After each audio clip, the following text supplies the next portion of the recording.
Vicente Barbosa é professor de Geografia e História. Sempre se interessou por temas relacionados ao desenvolvimento. Há 2 anos, teve a ideia de realizar um estudo sobre o que poderia ser melhorado em Andradas.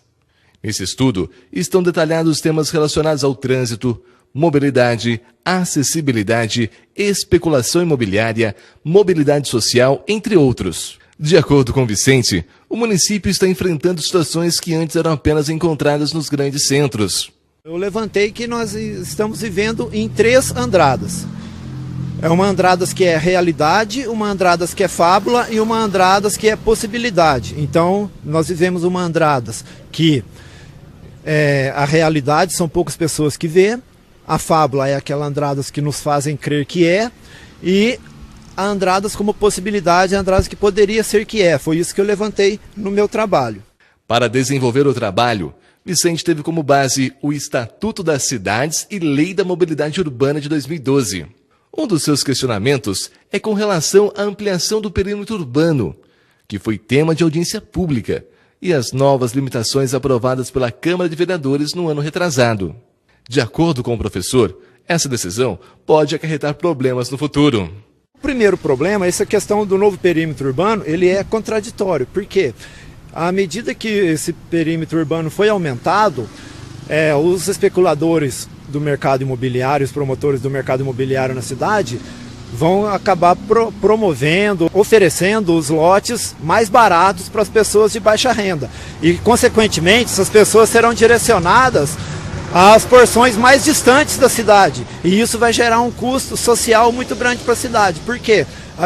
Na questão da mobilidade. Como que vai fazer com os meios de transporte para essas pessoas? Como vai fazer para essas pessoas se dirigir até o seu trabalho, as opções de lazer, de saúde, de educação, o transporte, os horários adequados? Então isso acaba encarecendo a vida dessas pessoas que vão morar nesses locais. Nesse trabalho que eu fiz, a questão dos loteamentos, na cidade, o perímetro urbano ter sido aumentado não foi assim...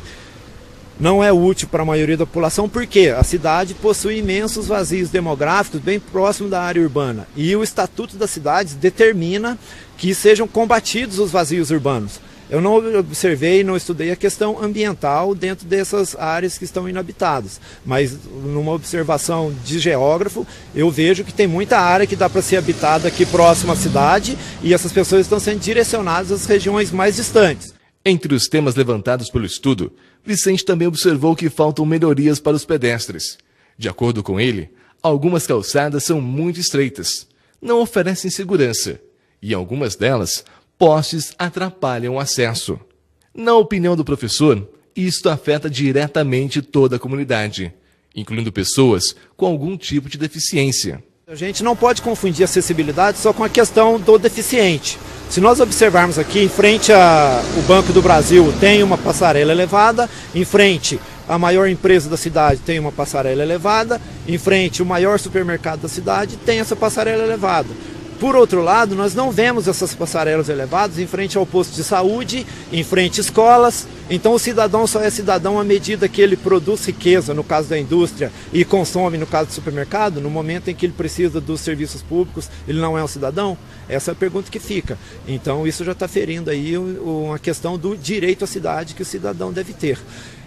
Na questão da acessibilidade para deficientes, se nós observarmos as calçadas da cidade, a gente vai ver 2 noções diferentes, a noção de desenho adaptável e a noção de desenho acessível. O desenho adaptável nada mais é do que um desenho no momento em que aquela obra foi construída, não teve a observância a respeito do problema da acessibilidade. Então ela foi adaptada para oferecer acessibilidade, mas ela não leva em consideração os diferentes problemas de mobilidade que uma pessoa pode apresentar. Vicente apurou ainda que os pontos de ônibus que existem na cidade não atendem aos quesitos necessários e nem oferecem conforto aos usuários.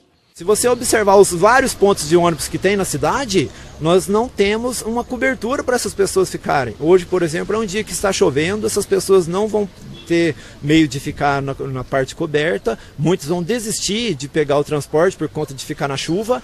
Então é um desrespeito à lei de mobilidade urbana e a prioridade que ela determina os usuários do transporte coletivo e os usuários de transporte não motorizado. Mais um questionamento levantado tem relação com ciclovias. De acordo com Vicente, a cidade deve oferecer esta alternativa para a comunidade. Apesar de já existirem algumas, observa que falta este espaço nos novos bairros e também em pontos das áreas centrais. Se nós olharmos também na questão, voltando lá na questão dos loteamentos, eu acredito, do pouco que eu observei, no projeto desses loteamentos não existe a questão das ciclovias. Nas andanças que eu tive aqui pelo perímetro urbano da cidade, somente na parte asfaltada nós temos apenas 1.600 metros de ciclovia, quando daria para ter mais de 10 quilômetros de ciclovia. Se for colocar a questão das estradas que ainda serão pavimentadas, dá para atingir mais de 20 quilômetros de ciclovia. E é importante salientar que todos esses aspectos envolvem a questão social, qualidade de vida.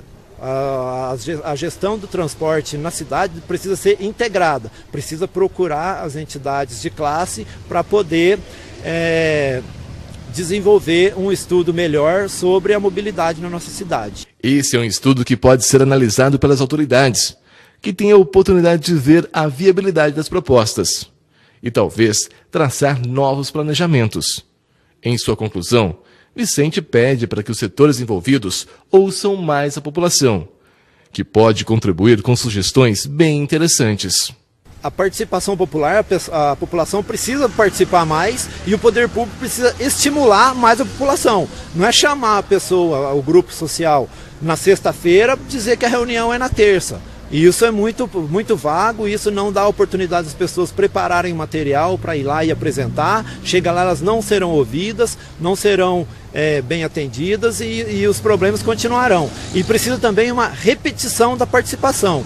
Então, como conclusão, eu coloco que as perspectivas da mobilidade urbana não são animadoras. Os planejadores, os promotores da moradia, eles precisam olhar a cidade numa escala mais humana e menos econômica, para que possa se efetivar o direito à cidade. Não dá mais para trabalhar com a questão da cidade ideal, aquela harmônica e integrada. É importante dar atenção à cidade real, aos diversos problemas que a cidade tem.